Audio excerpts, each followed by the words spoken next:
Right, well, Evan Bourne, welcome to New Zealand. Welcome, and you've been back in action for a few months now after shoulder surgery. How's the shoulder hanging out? The shoulder's holding up very well. It was pretty tough coming back from the surgery. My first few matches back were against Sheamus, so I sort of went from being at 80-90% back down to 75%. So it's been a long climb uphill getting back to being healthy, but I feel pretty good now. How tough is it being out on the sidelines?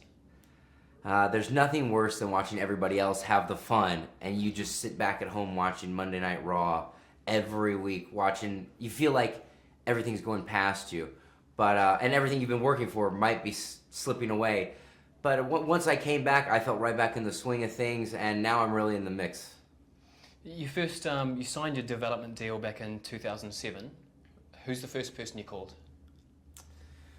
Wow. Well, actually, when I got my development deal, I was actually in Japan. So I had made the phone call to the States, and it was a few back and forth phone calls given the time difference. But once that was all figured out, I think Mom was the first person we let know. Yeah. Well, what does Mom think about it? Oh, she was ecstatic. I mean, my parents have supported me.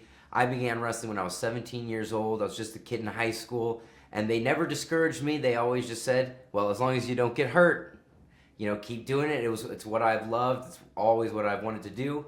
I never thought I could monetize it like I have, but since I am, I couldn't be happier about it. And when you finally got the call up and came into the WWE, to the main roster, what's that feeling like? Well, that was probably the most pressure and the most nervous I've ever been. I actually didn't really get a call up. Like a lot of guys, they'll have a structured plan and they're going to introduce a new character. Well, for me, I sort of forced my own introduction. I flew myself to a show, my hometown, St. Louis, Missouri. So they were doing a loop of shows around there. So I flew home to visit the family. My younger brother was graduating from college. And I just showed up to the shows and said, can you please put me on? Can I please do something? And a lot of the guys there wanted to work with me. So I did a match before a show and sort of turned a few heads. The next day I debuted on ECW. I just got thrown around by Shelton Benjamin. But then the next week they flew me out. And the week after that they flew me again. And that's how we got the ball rolling on that. But I can tell you what, that second week we were out in Los Angeles, out in California, and I was so nervous. I actually called my mom and said, I don't know if I can handle this, because the stakes are so high and the challenge is so big. For a guy like me to step into a world of giants, it was a daunting task, but once I got those first few under my belt, I really felt more comfortable. Well, you say that it is a world of giants, but high flying is your specialty. How did that become your strength?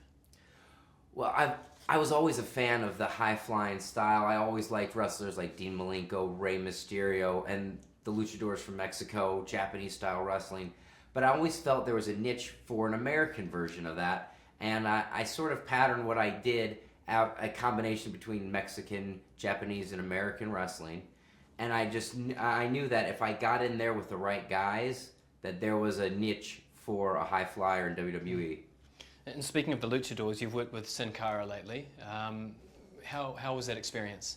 Wrestling Sin Cara was something I've been looking forward to since he got signed, and I kept wondering, when is it going to be my chance to get in the ring with him? When? And this was another thing, it wasn't a directive from the top. This was a fan's choice. They wanted to see the two high flyers go at it. And we really just started that rivalry on Raw, and I really think there's a long way to go with a rivalry between he and I. Who have you enjoyed working with most in WWE? Has it been Sin Cara or someone previous? Well, we haven't really gotten to work that much. I think in the long run, he and I can have a great rivalry. But one of the first guys that when I went from ECW to Monday Night Raw, I started a tag team with Rey Mysterio, and that was when I really started to understand what a high flyer's role is in WWE. And I think without Rey Mysterio, there wouldn't be an Evan Bourne. Do you think a cruiserweight division would fit in nicely to the WWE product now? Well, I absolutely think there's plenty of guys that could run with the cruiserweight division, but I totally see it as WWE as an open weight contest. I've wrestled the Big Show. I've wrestled Mark Henry, more than a dozen times. These aren't things that intimidate me anymore, and I think the matchup, the size mismatch, adds a certain element of intrigue to the fans, and I think to pigeonhole the lightweight guys here, the heavyweight guys there, would really just reduce the options for the fans.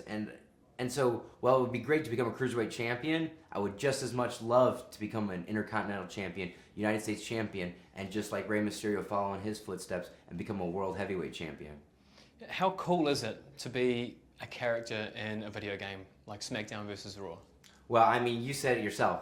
It is cool. I mean, when you are a wrestling fan growing up, some of the cool tricks about wrestling, some of the coolest moves, I learned from playing WCW versus NWO on my N64.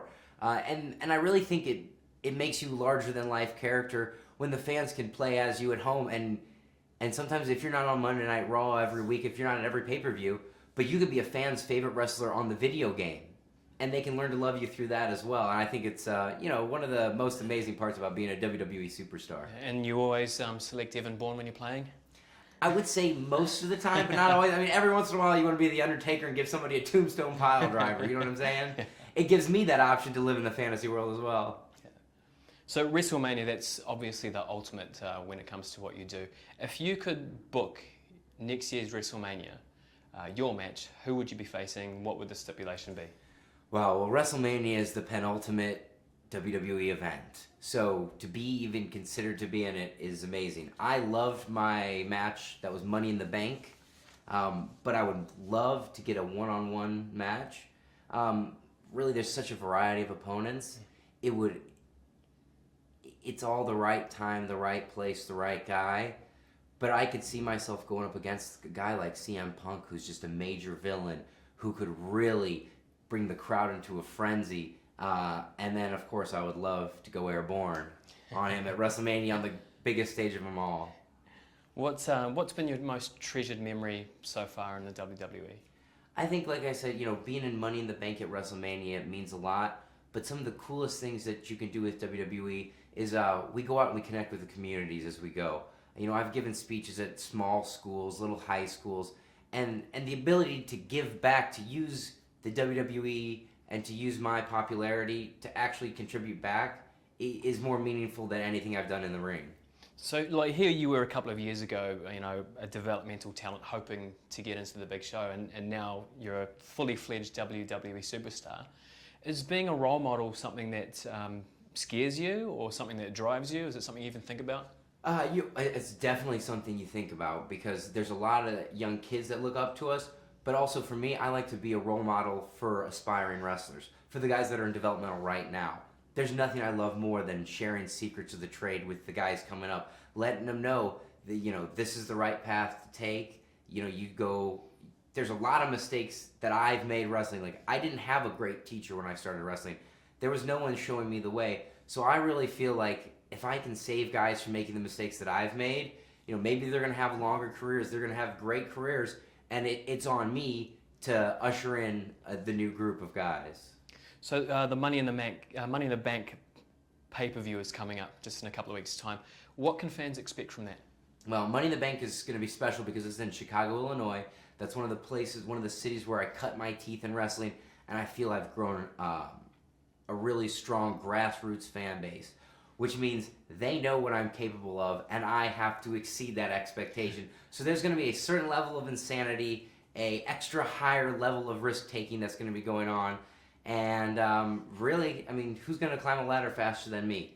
And if they push me off, I'm going to try and land on my feet, climb right back up that thing and grab a briefcase. Sounds like a pretty good strategy to me. Yeah, and if it was up to me, I'd cash it in the same night I win it. You know what I'm saying? And then go for the gold. Absolutely.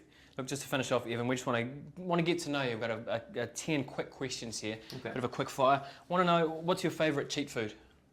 My favourite cheat food? Yeah. Brownies. Brownies, right. Jersey Shore or American Idol? Neither. What was your childhood nickname? My childhood nickname, I always went by my last name. I was Corcoran. Okay. Dogs or cats? I had a cat in college, so I'll stick with the cat. What's the last album you bought?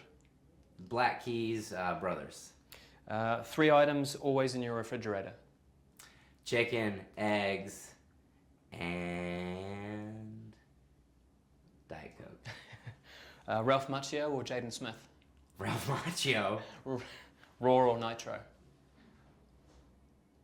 Back when they were head to head, Yeah. I was watching Nitro, but in the long run, you gotta be a Raw guy. What's your most embarrassing guilty pleasure?